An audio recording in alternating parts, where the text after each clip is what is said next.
Saludos amigos de Alerta Cristiana, una semana más con ustedes. Mi nombre es Eduardo García Resacha, abogado en la práctica civil, cristiano, casado, con 3 hijos y 3 nietos y como siempre digo en broma, por si me escuchan, ¿verdad? Pidiéndole al Señor más nietos. Amigos, como siempre es un placer estar con ustedes y hoy el placer es doble porque tengo conmigo a nuestro amigo, a nuestro mentor, a nuestro doctor Samuel Sullivan. Qué bueno que lo tenemos con nosotros. Felicidades. Igual, pastor. Le digo pastor porque me siento así con él, me siento a gusto. No deja de pastorearnos de vez en cuando nos da sabios consejos. Amigos, este probablemente sea nuestro último programa del año 2017. De más está decir que quisimos traer al pastor Samuel Sullivan, al doctor Samuel Sullivan, teólogo, a quien le tengo una gran admiración y respeto por su sencillez y por su sabiduría. Y lo traje porque para cerrar el año he querido tocar unos temas como por ejemplo nuestras dudas ante los sufrimientos, ante las adversidades y ante las pruebas. ¿Por qué este tema cerrando el año? Porque tras la experiencia que ha vivido Puerto Rico con los fenómenos atmosféricos de Irma y de María, hemos visto muchas cosas que nos han llamado mucho la atención, sobre todo que han impactado nuestra fe, han creado dudas en muchas personas. Les confieso que yo mismo he hecho preguntas y quiero comenzar partiendo de la palabra. Pablo le escribe a los tesalonicenses en la primera de Tesalonicenses, capítulo 5, 16 al 18, y dice: estén siempre alegres, nunca dejen de orar, sean agradecidos en toda circunstancia, pues esta es la voluntad de Dios para ustedes, los que pertenecen a Cristo Jesús. Pastor, esta palabra llama la atención por muchas áreas y mientras estuve orando, preparándome para el programa, esta fue la palabra que me saltó, que me llamó la atención. Sean agradecidos en toda circunstancia, porque esa es la voluntad de Dios. ¿Cómo podemos compaginar, pastor, esta cita bíblica con un azote de un huracán que nos ha dado tan duro, que ha marcado a nuestro país como nunca antes en la historia lo habíamos visto marcado?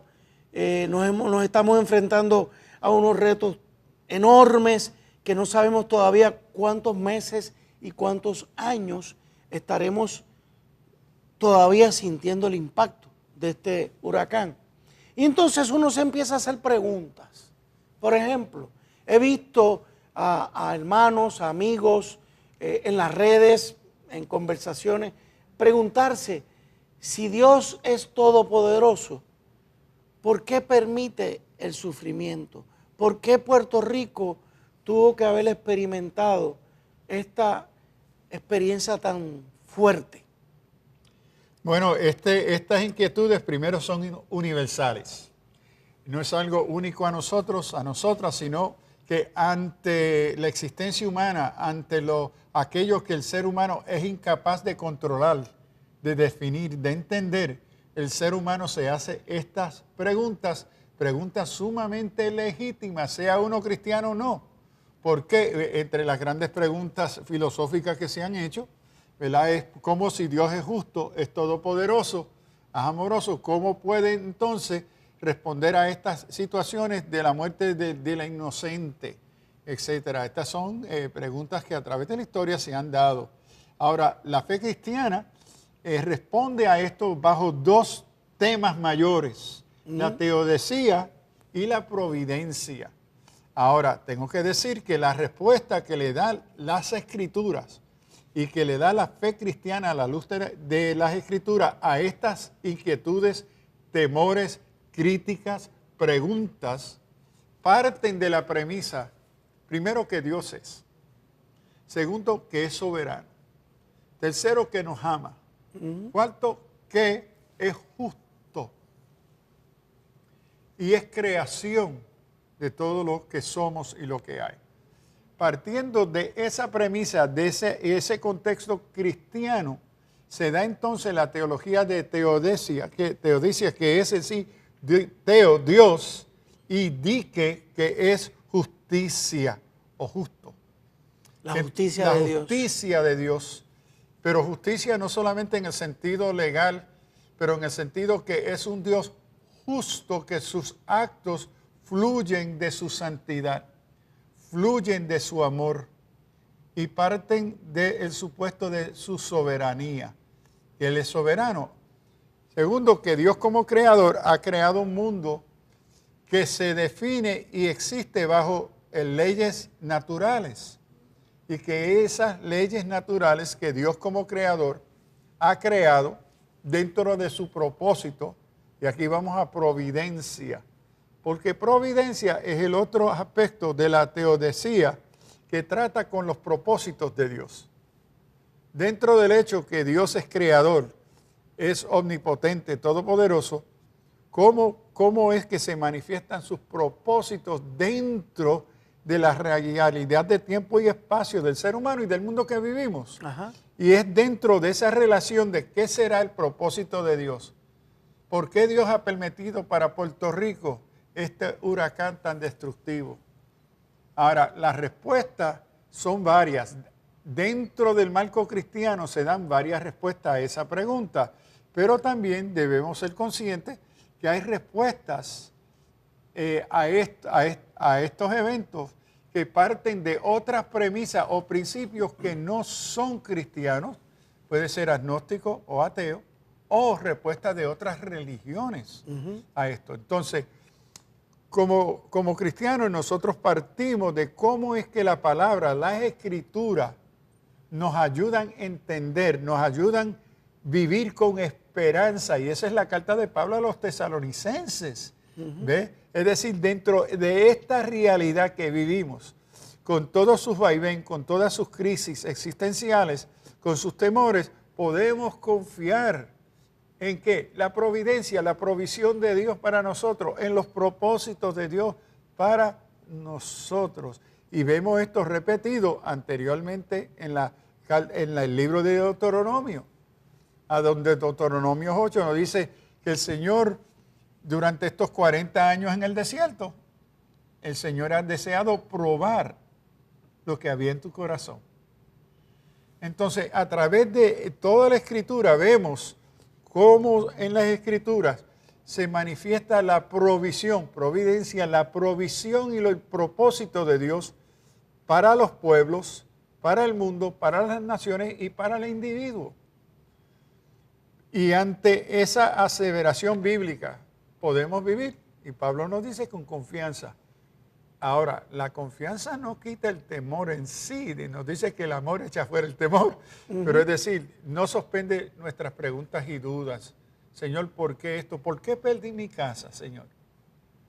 ¿Ve? ¿Por qué la situación que ahora no tengo empleo? La fábrica, la empresa tuvo que cerrar y ahora, Señor, ¿de qué vivo? Señor, no tengo cuidado médico, las oficinas están cerradas, todas inquietudes existenciales que son legítimas. Encima de la quiebra económica que venía experimentando Puerto Rico y que hoy está quebrado, nos cae encima este azote. Es como un cocotazo encima del otro. Bueno, y aquí es importante ver que especialmente para el creyente, el cristiano, que dentro de la provisión, el deseo de Dios, todo abarca todo. Es decir, no se separa la vida secular, no creyente, política, social, cultural, no se separa de la vida de la comunidad llamado creyente. Nosotros somos partícipes de esa realidad. Y la visión cristiana que es integral, que Dios es Señor de todo eso, aunque ellos lo rechacen. Entonces, ante la problemática que vivimos, tenemos que considerar qué son aquellas cosas que un pueblo con gran falta de ética, que ha abandonado la moral, de una ética honesta, justa, qué acciones y decisiones se han llevado a cabo a través de las décadas que han contribuido a esta crisis, especialmente después del día del huracán. Porque me parece que la devastación es mayor el día después y lo que estamos viviendo hoy. Entonces, ¿cómo se relaciona lo que estamos viviendo cotidianamente dentro de los elementos sociales, administrativos, políticos, culturales, económicos? ¿Cómo se relaciona eso con los propósitos de Dios, con la justicia de Dios, con el plan de Dios para Puerto Rico, para las naciones, para nuestras familias, etcétera? Todo esto está integrado dentro de una visión cristiana. Claro. Nos queda un minuto en este segmento. Vamos a introducirlo, pastor. De lo que usted dice, ¿podría interpretarse que hay algún castigo a nuestro país de parte de Dios? Sí y no. Okay. Sí, empiece por el sí. Primero que típicamente creo que muchos cristianos miran y dicen, por el pecado de Puerto Rico el Señor le está juzgando, así como juzgó las naciones, por ejemplo en el libro de Jeremías, que se denuncia. Bueno, yo creo que puede haber posiblemente, incluso en lo que ha sucedido, aspectos que responden a cómo Dios en su justicia responde al pecado, a la inmoralidad, a la injusticia del ser humano en nuestro sistema puertorriqueño. Okay. Y ahora, eso puede ser de forma positiva o negativa, en el sentido que ese castigo pudo darse o puede darse para resaltar nuestra falta. Ok, vamos a hacer una breve pausa y enseguida estamos con ustedes y volvemos rapidito con ese aspecto que el doctor Sullivan nos está mencionando. Alerta cristiana.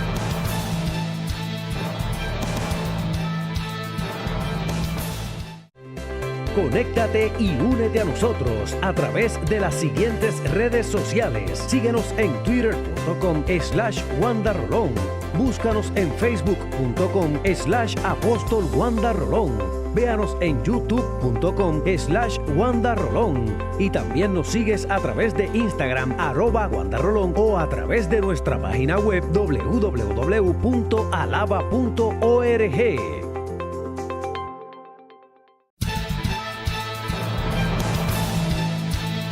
De regreso con ustedes, amigos de Alerta Cristiano. Hablábamos con el doctor Sullivan, teólogo, como ya indiqué en la introducción del programa, y le estaba preguntando al doctor si en efecto hubo castigo de parte de Dios a nuestro pueblo. Bueno, como respondí, sí y no. Que hay aspectos de castigo que pueden ser positivos y aquellos castigos que son negativos. Es decir, una forma de ver castigo, y mejor quizá descrito como disciplina, es aquellas acciones que pueden verse como negativas, pero que su propósito o su motivo son positivos. Para corregir algo que es indebido, algo que está fuera de orden. Entonces se disciplina para poder orientar, educar, corregir la condición que está fuera de orden.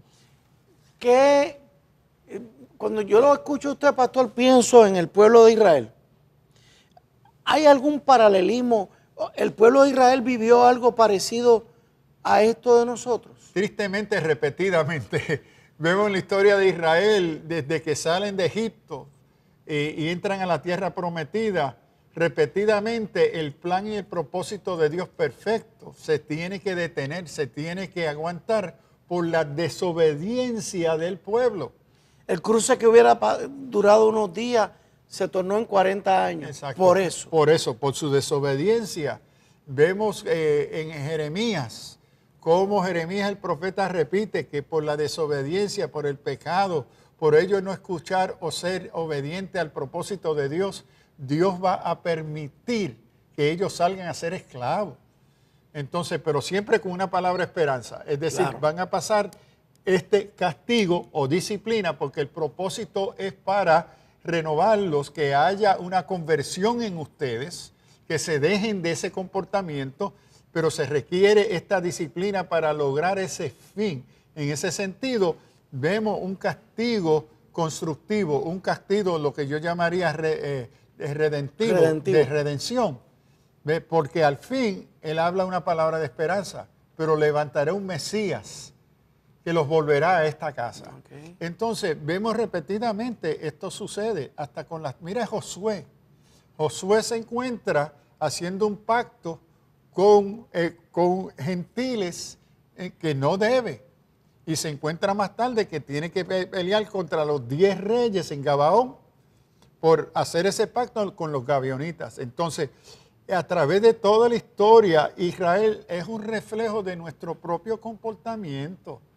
Es la soberbia humana deseando decidir y determinar su propia historia contra los propósitos de Dios.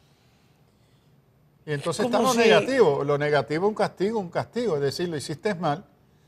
Entonces viene la justicia de Dios. Y esto es otro aspecto que algunas veces nos olvidamos, porque queremos enfatizar el amor de Dios. Dios es amor, sí, pero ese amor que fluye de la santidad de Dios, fluye también requiere la justicia de Dios. Entonces la justicia de Dios requiere consecuencias. Y es en esa acción de amor y santidad que se manifiesta en justicia, donde vemos castigo como en el aspecto negativo. Es decir, que hay consecuencias por nuestros hechos. Y yo creo que en aspectos espirituales, yo creo que hay aspectos de un castigo de Dios por el abandono de, por ejemplo, del testimonio de santidad de la iglesia, de la honestidad de la iglesia. ¿Okay?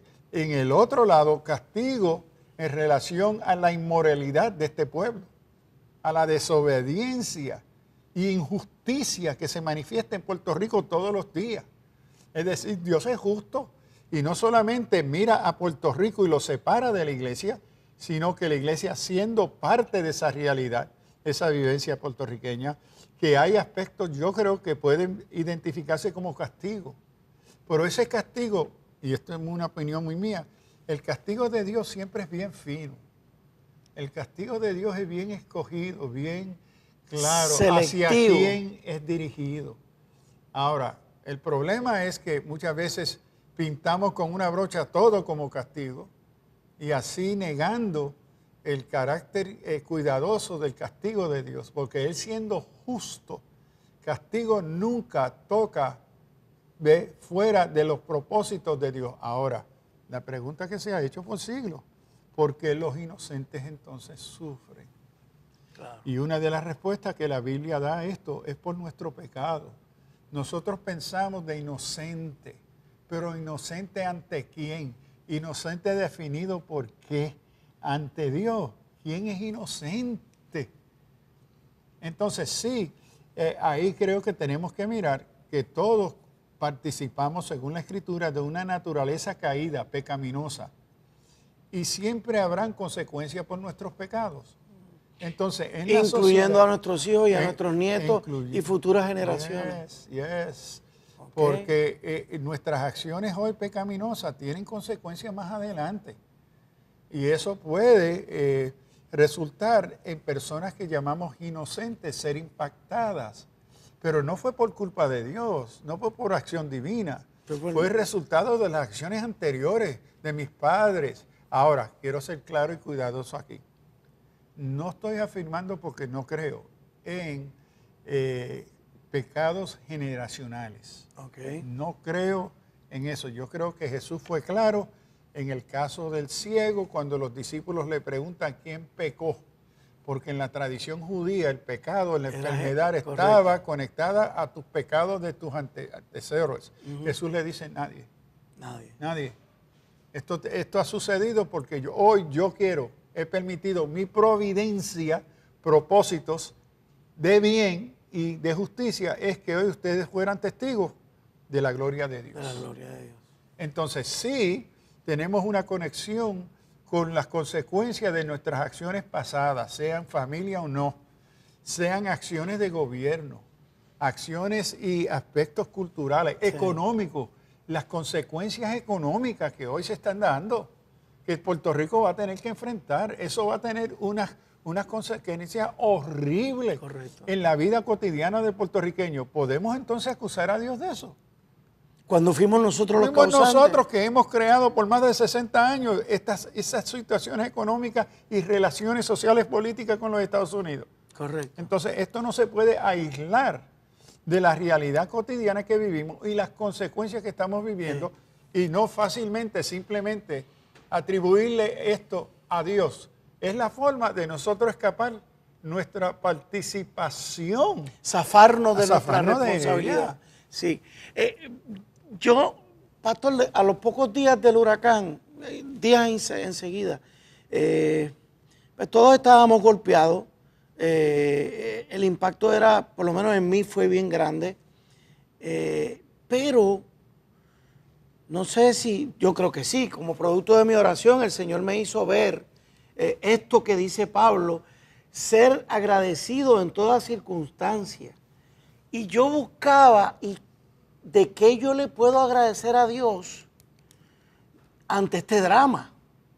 Y veía ese aspecto que usted señala de que somos responsables de lo que hemos creado con Puerto Rico. Y parecería que el Señor nos está permitiendo vivir un impacto como el de María para detenernos y darnos cuenta, oye, usted decía ahorita algo, estudia, mira, discierne, ¿qué rumbo vas a seguir? Y mire el ejemplo que voy a dar. Ningún gobernador en Puerto Rico se hubiera atrevido a derrumbar el sistema eléctrico para construir uno correcto. ¿Y quién no lo derrumbó? María. Y ahora estamos obligados a construir un buen sistema eléctrico, probablemente con la luz solar. Si no ocurre María, ningún gobernador detiene la energía eléctrica. Pero sé que se nos cayó. Y así le puedo decir otras cosas, ¿verdad? De cosas que ahora tenemos la oportunidad de volverlas a construir bien. En ese sentido, yo le doy gracias a Dios por el huracán. Sí, y aquí el ser agradecido es algo tan importante para el creyente, porque creo que el agradecimiento está atado y acompañado por la esperanza. Cuando el día por la mañana, cuando salgo en casa y ver lo que había sucedido, mi esposa y yo solos en casa, a través del huracán, salió una oración de agradecimiento. Señor, primero que tú nos has librado, aquí estamos los dos saludables. Correcto. Y lo otro, y esto es secundario, pero de nuevo, esto es una interpretación cristiana y a veces que se debe criticar de mi parte, ¿verdad?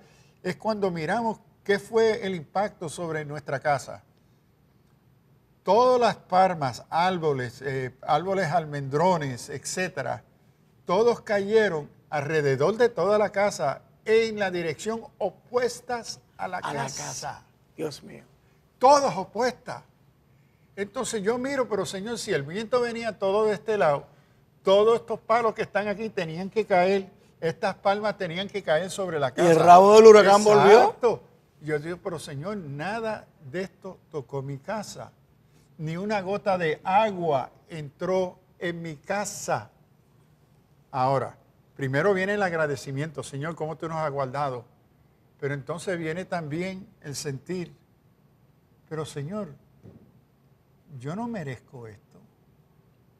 Señor, ¿y qué de aquellos mis vecinos que ahora, mira, sus casas se le han ido los techos? Mis vecinos, los dos del lado, se le fueron las casas enteras, Señor. Pero ¿cómo es posible, Señor, que tú, creo yo, por tu gracia me libraste, pero ¿y de mi vecino? Y ahí el Señor me llevó, ahora tú necesitas atenderlo. Ahora tú necesitas Tú los vas a ayudar. Tú necesitas ir a ellos. Yo no tengo una respuesta por qué ellos y yo no, porque yo no soy más justo que ellos. Claro. No, yo no puedo aceptar eso, pero acepto la gracia de Dios. Gracias, Señor, pues no es porque sea más cristiano, más religioso, que tengo más fe, no, es por tu gracia y tu misericordia, Señor, que tú nos has librado. Sí. Ahora, Señor, la pregunta es, ¿para qué? ¿Para qué? ¿Para qué, Señor, ahora? Y yo creo que esta es la pregunta que la iglesia como comunidad cristiana tiene que preguntarse hoy en un nuevo Puerto Rico, en una nueva realidad puertorriqueña. ¿Qué es ser la iglesia hoy? ¿Qué es ser la iglesia? Como en Jeremías, estamos en una encrucijada y el Señor le dice, paraos, mirad, preguntar y procurar cuál sea el buen camino antiguo. Es una llamada de la iglesia, estamos en una nueva realidad y la iglesia necesita mirarse a ella, porque si no se mira a ella misma, no va a tener la perspectiva necesaria para poder mirar y observar el contexto, el entorno de Puerto Rico y el llamado de la iglesia a ser iglesia. Vamos a hacer una pausa, amigos. Esto se pone interesante. Vamos a seguir profundizando en estos aspectos. Alerta cristiana.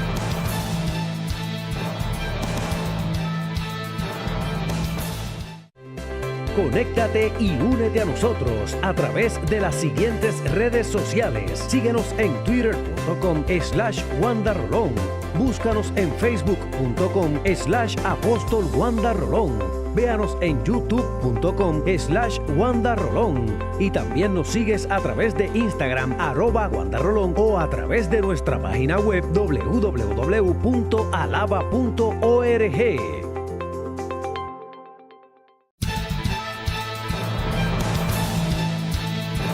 Amigos, regresamos con ustedes y le tengo una pregunta al pastor Sullivan.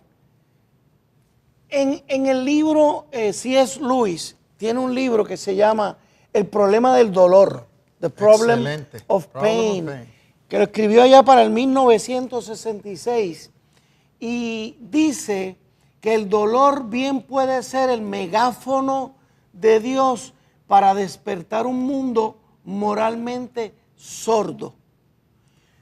Cuando yo vi esto, me conecté con la pregunta, ¿y dónde está Dios cuando se sufre? Bueno, ahí a través de la historia, la iglesia, si no me equivoco, fue ya para el tercer siglo, la iglesia asume una postura que se llama patropasionismo, a donde niega o rechaza el concepto que Dios sufre con nosotros.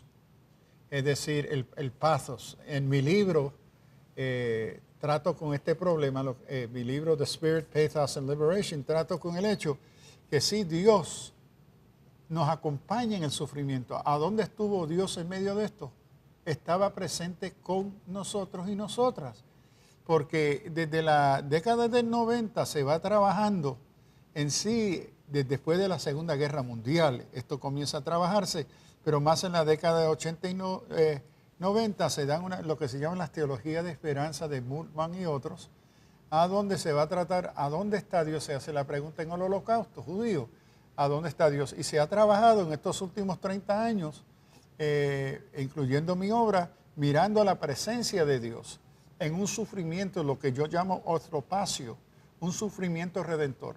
Un sufrimiento a donde Dios se identifica con nosotros en nuestro sufrimiento. No estamos solos o solas, sino que nos acompaña, nos da esperanza, recursos, paz en medio de ese dolor.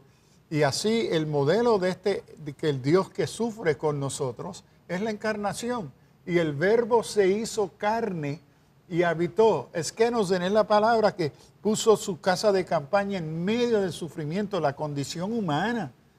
Y en medio de esa condición humana donde Él se identifica con nosotros, Juan testifica, vimos su gloria, su manifestación de gloria se vio en medio de esa identificación y ubicación de Dios con nosotros.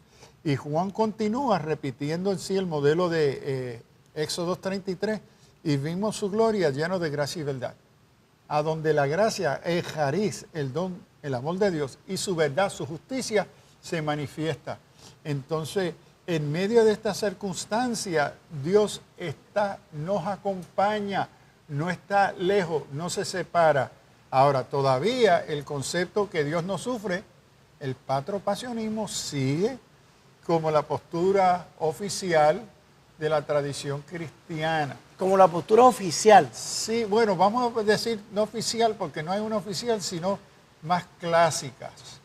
Y esto parte de la premisa que Dios es perfecto y como es perfecto es incapaz de sufrir. Esto viene de Pero es la amor. Sí, pero esto viene de la filosofía aristotélica. Oh, ok. Porque en el desarrollo del siglo XII, en la teología de Tomás de Aquino, se va a tomar Aristóteles para interpretar la perfección de Dios, a donde se introdujo la teología, a la filosofía con la teología, y se tomó el concepto aristotélico de Dios que es perfecto, que es apático, incapaz de sufrir. Oh. Y entonces eso sigue vigente hoy, teología católica y protestante. Pero pastor, perdóname, no quiero sonar contradictorio o que le contradigo. Si Jesús viene al mundo producto de esa compasión que tiene Dios por el hombre, de ese amor que tiene por el hombre, Dios no se sintió afectado por lo que estaba viendo en el Antiguo Testamento y siente esa compasión y dice, espérate, a esta gente yo los tengo que ayudar de alguna manera, yo les voy a enviar a mi hijo. Eso no es... Sí y no. Y primero, el no es, si se parte de la premisa que Dios es perfecto, entonces se va a interpretar que lo que hace Tomás de Aquino en la Suma Teológica, que esas expresiones del amor, la misericordia de Dios son antropomórficas.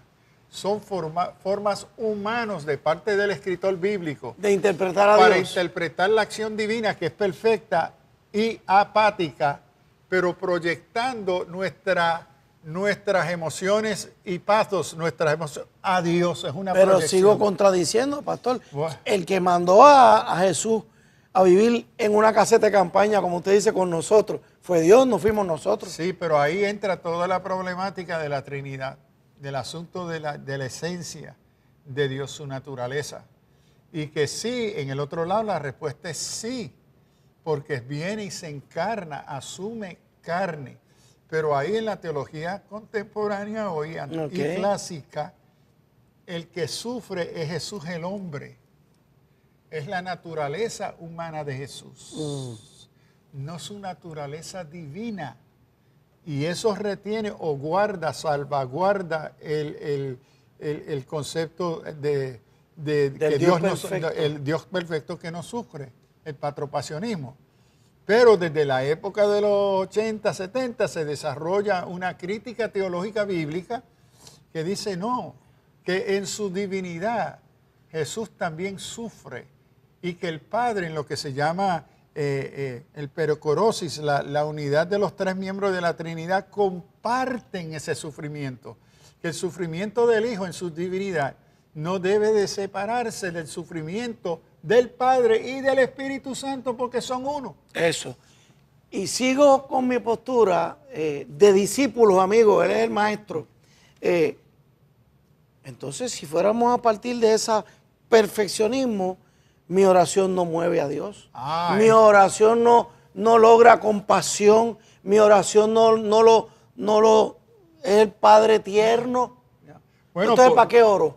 Buena pregunta, porque si Dios es incapaz de sufrir, si es apático, que es el concepto aristotélico, que Dios es apático porque es perfecto, no puede haber cambio en él, entonces nuestras adoraciones son un chantaje, una pérdida de tiempo. Pero cuando se parte de otra premisa, que es la premisa hebrea, porque Tomás de Aquino tomó la premisa griega de Aristóteles para definir a Dios como perfecto.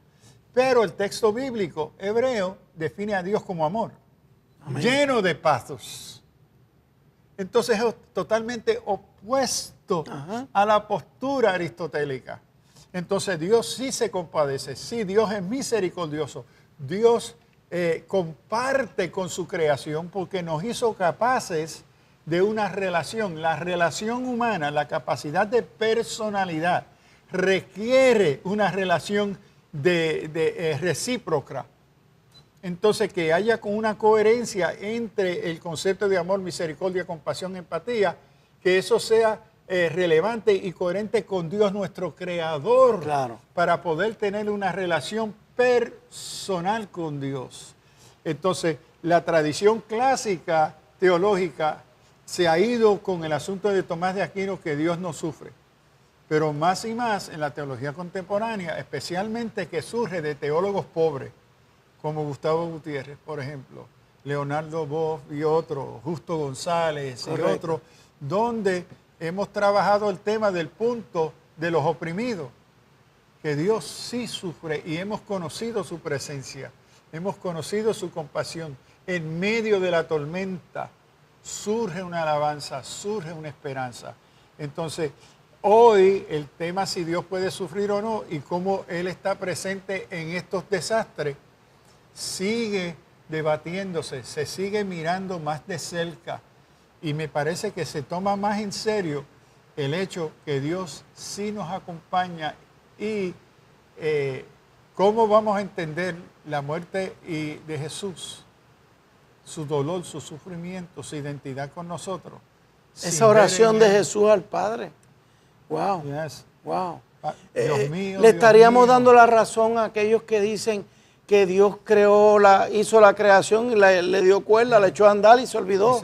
No, es un Dios, es un Dios con propósito, es Eso. un Dios de amor, de justicia, uno que se ha identificado y para mí el modelo más claro es la encarnación, el verbo se hizo carnes. Eso, por algo. Y Juan escoge la palabra más vulgar en el griego, sarx, para identificar la humanidad, la condición perdida del ser humano, pero sin pecar.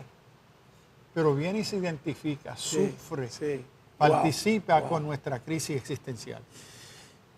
Amigos, podemos hacer muchas preguntas. Tengo una que esa la oímos mucho. Si Puerto Rico es la isla del Cordero, ¿por qué Dios permitió que el huracán María atravesara nuestra isla, causándonos todas las pérdidas y todos los sufrimientos que ya le pregunté? Bueno, primero, Somos la isla del Cordero. Bueno, sí y no. Así lo dice lo que lo cantan. Esta mañana escuché yo un bello nuevo cántico producto de este huracán y se reafirmaba la isla del Cordero. Bueno, ahí tenemos que tener cuidado. Que Dios ame a Puerto Rico, sin duda.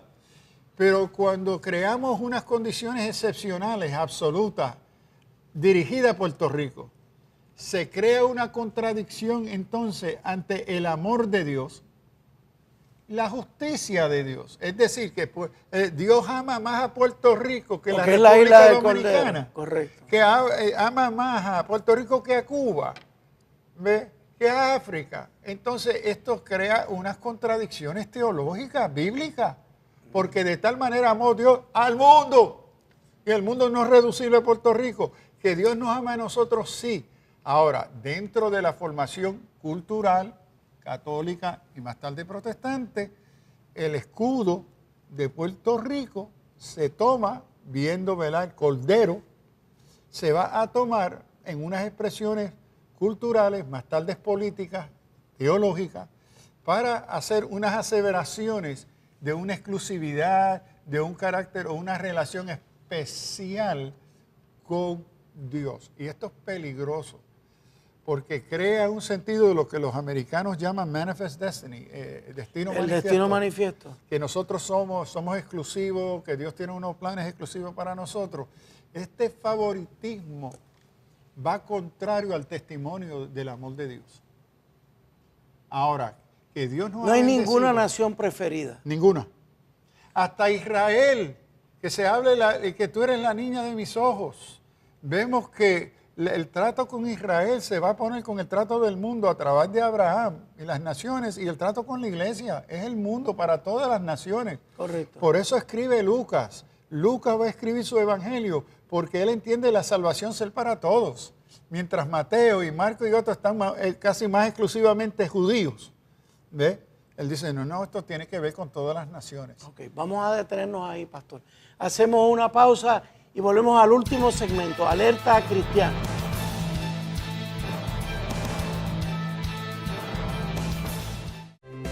Conéctate y únete a nosotros a través de las siguientes redes sociales. Síguenos en twitter.com/WandaRolón. Búscanos en facebook.com/Apóstol Wanda Rolón. Véanos en youtube.com/WandaRolón. Y también nos sigues a través de Instagram @WandaRolón o a través de nuestra página web www.alaba.org.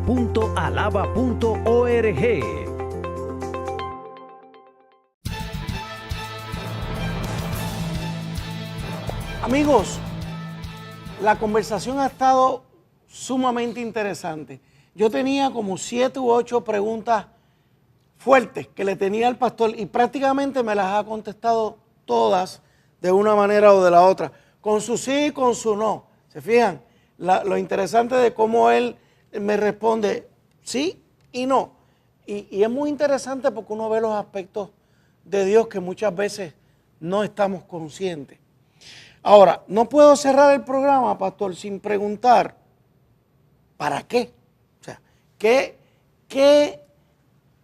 nos está diciendo Dios? ¿Qué lecciones quiere Dios que tomemos en consideración? ¿Qué nos está enseñando el Señor? ¿Qué nos está mostrando hoy a Puerto Rico? La respuesta a esa pregunta puede darse de muchas formas, dependiendo quién le responde. Porque Dios toma muy en serio nuestra particularidad. Para mí en estos días el Señor me ha llamado la atención a Jeremías 6:16, donde ante una nueva situación que se encontraba el pueblo, camino hacia su esclavitud en Babilonia, se encuentran en unas nuevas realidades. Y ahí dice que vino palabra del Señor y le dice al pueblo, parad. Detente. Detente. Y entonces le dice, mirad. Observa. Preguntar. Y pregunta. Entonces, primero yo creo que en la encrucijada que se encuentra hoy la iglesia en Puerto Rico, en un nuevo Puerto Rico, que está en un proceso de levantarse, la iglesia debe estar en ese mismo proceso. ¿Quién es la iglesia? ¿Qué somos? ¿A qué somos llamados? Es la iglesia a mirarse. Una de las tentaciones que vemos es de la iglesia perderse en su activismo. El Señor en ocasión le dice al pueblo estar quieto y conocer que yo soy Dios. Cómo esta situación que vivimos junto al pueblo de Puerto Rico como puertorriqueños nos llama a nosotros a un tiempo de reflexión. Y eso requiere detenernos para conocer y mirar hacia nuestro pasado, qué ha quedado desatendido, qué es lo que se ha logrado, gracias a Dios. Mirar a dónde estamos presentes, estamos en un nuevo tiempo y eso nos lleva a mirar discernimiento espiritual, que es la condición de esta comunidad llamada iglesia. ¿Qué es su llamado? ¿A qué? ¿Qué es ser iglesia hahoy en Puerto Rico? Pero no solamente un discernimiento interno espiritual. Me parece que mirar, ese llamado de Jeremías a mirar, es hacer un discernimiento social, cultural, político, que es la realidad en que hoy nos encontramos como iglesia, parte del pueblo puertorriqueño. No podemos divorciarnos de la realidad cultural, económica, política, social, moral de este pueblo.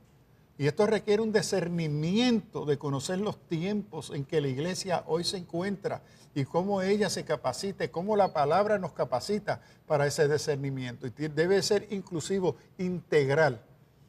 Tercero, le dice, no solamente mirar, preguntar. Hay nuevas preguntas que la iglesia necesita hacerse. ¿Qué es iglesia?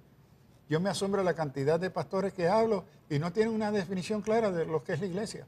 Es una empresa, es un negocio, es esto, es una clínica psicológica de sentirte bien, es una organización sociológica de buenas obras. ¿Qué es la iglesia? Necesitamos preguntarnos de nuevo y estar claro ante la palabra qué es la iglesia. También cómo atendemos y afinamos nuestro oído a oír las preguntas que el pueblo nos hace. ¿Qué es los reclamos de nuestra comunidad puertorriqueña a la iglesia? ¿Qué son esas preguntas? Porque está el peligro de darle respuestas recalentadas. ¿Qué reclamo usted está observando, pastor? Si usted ha observado alguno, que el pueblo le esté haciendo a la iglesia. En este momento, lo que he visto, y el reclamo ha sido positivo, que ellos esperaban que la iglesia le atendiera. Y yo creo que atendió. Exacto, la diaconía en el servicio. Y eso ha sido esa respuesta de atender la crisis en los primeros días y todavía, yo creo que ha sido, a mí me ha llamado mucho la atención. Sí, y vemos, según un reporte que yo he recibido de un pastor, no sé esto de hecho, pero de un pastor, los oficiales del ejército llamaron a pastores. Sí, yo tengo esa información. Para entregarle a ellos, ellos repartir los recursos. porque confiaban mejor en la iglesia que en las estructuras del gobierno. Correcto. Y que la iglesia tenía mejor acceso a los lugares Más remoto que lo que se había visto por los recursos del gobierno. Correcto. Entonces yo creo que hay un lindo testimonio. Ahora, aquí, para mí, mi inquietud es que la iglesia tenga cuidado del peligro de interpretar diaconía, servicio al prójimo, como trabajo social. Ok. Vamos a darle pan, pero no pan de vida. Agua, pero no la agua que te transforma. Que está el peligro de un evangelismo light. Que te voy a dar de beber, te voy a dar de vestir, pero no te voy a presentar aquel que transforma tu situación y tu vida. Entonces, hoy se presta por la urgencia de darle el pan, darle el agua, darle la ropa, y se quedó ahí. Ve que te amo. Claro. Pero eso mismo lo están haciendo organizaciones civiles y del Estado, también manifestando amor y cuidado por el Estado. Pero ¿y qué del amor de Dios que mira esa situación y te dice, yo puedo transformar no solamente tu situación económica, social, etcétera, pero quiero bregar con quien tú eres como persona, alejado de Dios? Necesito transformar quién tú eres. Fíjese, pastor, yo creo que el último programa que tuve aquí, antes de este, lo tuve con un joven que dirige un ministerio que se llama Hunger. Un muchacho que ya tiene más de 1000 voluntarios entre 16 y 30 años que han estado proveyendo, son cristianos, proveyendo esa necesidad básica del impacto de la crisis del momento. Pero mire el proyecto que tiene y es bellísimo. Cuando yo le pregunté qué tienen en el futuro, y me dice, a partir de enero vamos a empezar con un programa de construir vivienda.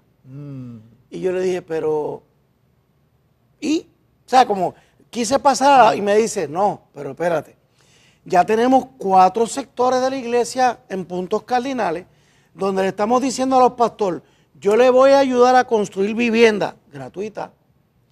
Si usted, pastor, me demuestra que usted tiene un plan de involucramiento con esa comunidad, que usted le va a dar apoyo, seguimiento y evangelizar. O sea, no es construir una casa alrededor de la iglesia, no, te voy a construir 15 o 20 casas, pero necesitamos ver el compromiso de la iglesia. Y eso de nuevo nos lleva a una línea bien fina y peligrosa, tanto positiva como peligrosa, porque tenemos que cuidarnos de un proselitismo manipulador. De un proselitismo, de un evangelismo que te dice, mira, te voy a dar la casa, pero tú tienes que venir a mi iglesia. Claro. Eso no es evangelismo, eso es manipulación del sufrimiento del pobre, del vecino. Entonces aquí se necesita mucho discernimiento, sabiduría, de qué es el momento adecuado propio para compartir nuestra fe transformadora, que acompañe ese pan cotidiano con el pan de vida. Y como decía, yo creo que fue Agustín que decía, predique, si es necesario usa palabras. ¿Ve? Entonces yo creo que llega el momento a donde se necesita, porque la salvación viene por el oír de la palabra. Entonces el hacer, el praxis, es la reflexión crítica sobre mi acción. Entonces en esa reflexión crítica sobre lo que hago, ¿a dónde viene la exposición explícita del Evangelio de las Buenas Noticias? Y eso requiere una sabiduría, un cuidado. Un sabio balance. Un sabio balance, porque si no se puede convertir en un proselitismo muy negativo. Y hasta en acción política también. Exacto. Entonces ahí es que se requiere esa dirección del Espíritu Santo, esa sabiduría, de qué es el momento preciso, qué son las condiciones dadas para uno abrir su corazón, su fe al otro. Y pedir, Señor, guíanos que en esos momentos propicios, ¿verdad?, para nosotros compartir la fe, pero que debe de haber, ser consciente de esa necesidad, que esto está incompleto. Correcto. Que esto necesita en algún momento en esta relación. Y lo otro importante, y esto a veces viene a ser más difícil, cómo en este compartir con este necesitado, no lo veo como un objeto de mi caridad, como el sujeto del amor de Dios. Y eso entonces me lleva a una mayor responsabilidad de relación con este otro. porque es en esa relación personal, como persona y como persona, no como el sujeto de mi misericordia. Correcto. Que se da entonces la importancia de un amor interpersonal, de mi fe, de mi esperanza. Porque yo tengo, ¿qué me lleva a esto? ¿Qué me lleva a darte comida? Es el amor de Cristo en mí. Correcto. Es esa transición de un aspecto al otro, que requiere sabiduría, discernimiento y requiere ver al otro como persona y no solamente un objeto que recibe los bienes que yo le puedo dar. En ese sentido, ¿usted cree que estamos bien encaminados o tenemos que tener cuidado? O, como usted dice, detente, piensa, pregunta. Y entonces tenemos que en la acción, pero esa acción debe ser a la luz de la palabra. Y mi inquietud es que lo que para mí, en mi opinión, lo que he visto, mucha de la acción de la iglesia ha sido netamente social. Social. Es decir, él es evangelio light. El evangelio que no me voy a exponer a compartir en sí mi fe. Le voy a enseñar mi amor por dándole esto, pero nunca le hablo de Cristo. Y entonces, si eso es lo que ha marcado mucho de la obra de muchas iglesias, No se puede quedar ahí. el peligro es que se van a quedar ahí porque eso es lo que es, ¿cómo se llama? Están cómodos, ¿ves? Porque no se exponen a ser criticados, porque lo van a criticar. El momento que comiencen a hablar de Cristo, que tú necesitas al Señor, le van a caer chincha. Porque ve, el dar comida y ayudar no ofende a nadie. Claro, Lo claro, que ofende claro. es el evangelio. Correcto. Y entonces cuando esas buenas obras se acompañan con el otro lado del evangelio, que es la expresión explícita de la fe, nuestra esperanza, la gracia, el perdón, el arrepentimiento, entonces ahí es lo que el enemigo o el no creyente no quiere oír eso. Claro, pastor, lo que ocurre también, y no le quiero contradecir, pero mire el otro aspecto. En medio de la crisis, la única que tuvo la movilidad y el acceso directo fue la iglesia. Y eso, si no se hubiera hecho, yo creo que la crisis hubiera sido terrible. O sea, en ese sentido me llamó mucho la atención positivamente ver la movilidad de la iglesia, que aceptaron el reto, se tiraron a la calle. Ahora lo que entiendo que usted quiere decirle es que no nos podemos divorciar de la evangelización. Sí, porque evangelización, diaconía cristiana es más que simplemente servicio, porque si es solamente servicio, eso lo hace el gobierno. Correcto. Pero diaconía, dentro del marco de Evangelion, evangelio, buenas noticias, las buenas noticias no es solamente que por pan, que hay pan de vida. Entonces, el asunto es que es la sabiduría de mantener estas dos relacionadas, pero el tiempo, el discernimiento, ¿qué viene primero? A veces puede ser primero te tengo que hablar de Cristo, en otros no, primero te tengo que dar de comer. Ayudarte. Exacto, Y te tengo que ayudar. Y para mí lo que motivó la iglesia, más que todo, porque es iglesia, una de las marcas de la iglesia, su naturaleza es diaconía, es servicio. El servicio de parte de la iglesia creyente no es opcional, no es opcional. Tú no puedes vivir el evangelio sin acción. Entonces, lo que yo vi y veo es la teología de la iglesia, ¿ves? Que ser iglesia es servir al prójimo. Entonces, no puedo ser iglesia sin servir al prójimo. Claro. Pero entonces tenemos que mirar cómo estamos interpretando servir al prójimo. Okay. Amigos, lamentablemente se nos terminó el tiempo. Pastor, gracias por estar con Gracias a usted nosotros. por la invitación. Sabe que siempre las puertas están abiertas para futuros programas. Amigos, hay mucho que hacer, hay mucho que reflexionar. Como dice bien el pastor, detengámonos, observemos, preguntemos y caminemos y enderecemos a Puerto Rico. Todos sabemos que tenemos que enderezarlo. Hagámoslo. Alerta a cristianos. Dios les bendiga, amigos. Dios le bendiga.